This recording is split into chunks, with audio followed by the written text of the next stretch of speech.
In the forgotten war. This weekend, veterans of the Korean War hope you will join them to remember their sacrifices. Tomorrow's ceremony in Colorado Springs will commemorate the 62nd anniversary of the Korean War ceasefire. It starts at 10 in the morning at the Korean War Memorial in Memorial Park. It is free and open to the public. KRDO News Channel 13's Brandon Ovini talked to some of the veterans today and brings us this week's Wear Red Friday heroes. Clifford Bolin and Scott Diefabaugh say they're the lucky ones. We still have almost 3,000 bodies that have not been returned from Korea.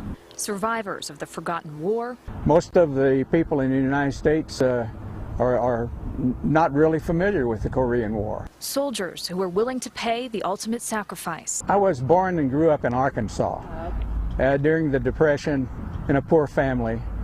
Never had a thought of going to college. Bolin was drafted into the Army right out of high school.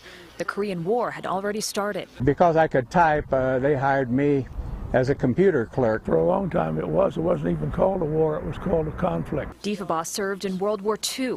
After, he had plans to become a teacher.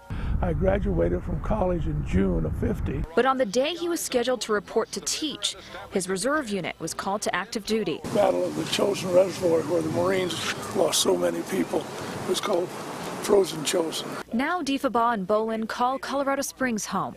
Bolin is the president of the Colorado Springs Korean War Veterans Association. We are the only chapter in Colorado. At 92, Diefabaugh is the oldest active member. Proud to be here among all these other great monuments. Every year they get together at the Korean War Memorial. In memory of all those who didn't return, all the sacrifices. To remember. Most of us lost someone there, either as a prisoner of war or as a casualty of some sort. And to honor the ones who weren't as lucky.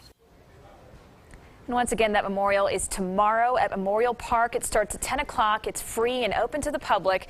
To learn more about the Korean War Veterans Association here and to nominate someone to be our Wear Red Friday hero, you can go to krdo.com. James and Heather, back to you.